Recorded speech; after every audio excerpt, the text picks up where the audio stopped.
문재인은 대선 개입, 이재명은 대장동 대장, 막 나가는 여권은 반성하라.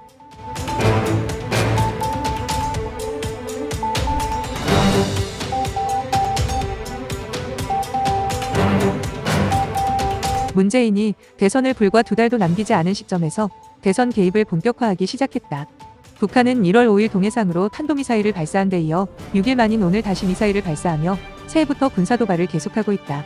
이에 문재인은 오늘 NSC 상임위원회 개최 결과를 보고받고 대선을 앞둔 시기에 북한이 연속하여 미사일을 시험 발사해 우려가 된다. 앞으로 더 이상 남북관계가 긴장되지 않고 국민들이 불안해하지 않도록 각 부처는 필요한 조치를 강구하라고 박경미 대변인을 통해 밝혔다.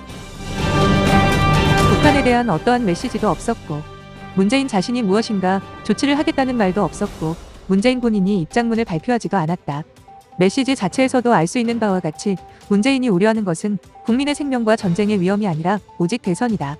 북한이 미사일을 쏘면 5년 내내 미국산 앵무새처럼 종전선언과 평화, 대북제재 완화만 외쳐대던 문재인의 대북 정책은 모두 수포로 돌아가게 되고 결국 여권의 지지율 하락으로 이어질 것이기에 정권을 빼앗기게 되어 본인의 퇴임 후 양산저택 입주의 꿈이 무산될 가능성이 높아진다는 의미로 해석할 수밖에 없다. 문재인의 양산저택 입주는 어떤 일이 있어도 반드시 막아야 한다.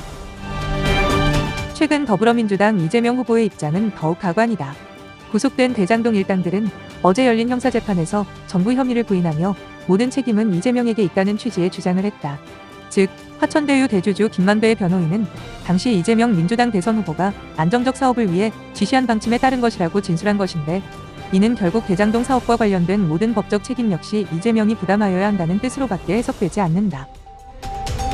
이미 김만배 변호인단은 2021년 11월 3일 이재명이 배임이 아니라면 우리도 배임이 아니다라고 밝힌 사실이 있는데 이를 진리값이 동일한 대우명제로 바꾸어 읽으면 우리가 배임이면 이재명도 배임이다라는 말과 정확히 같은 뜻이 되는 것이다. 김만배는 이미 이때부터 수사 및 재판에 이재명을 엮어가기 위한 전략을 세우고 있었고 이것이 어제 재판에서 그대로 드러난 것이다. 김만배가 배임 혐의로 구속되었으니 이제 당연히 이재명이 구속될 차례가 아닌가? 대한민국의 정의를 지켜야 할 자랑스러운 검사님들은 무엇을 하고 계신가? 앞으로 일주일에 한 번씩 열릴 재판에서 김만배, 유동규를 비롯한 대장동 일당들이 과연 끝까지 이재명과의 의리를 지킬 것인지 두고 봐야 할 것이다. 짧은 법조 경력에서 느끼고 깨달은 바가 있다면 혐의 사실이 드러났을 때는 잘못을 깨끗이 인정하고 자백하여 선처를 구하는 게 최선의 선택이라는 것이다. 그것이 수사기관, 법원, 변호인의 불필요한 노동력을 줄여주고 국민들의 정신건강도 지켜주며 본인에게도 최선의 결과를 가져다준다. 괜한 자존심의 혐의를 부인하고 내로남불과 유체이탈의 태도를 취하면 감옥살이만 더 오래 하게 될 뿐이다.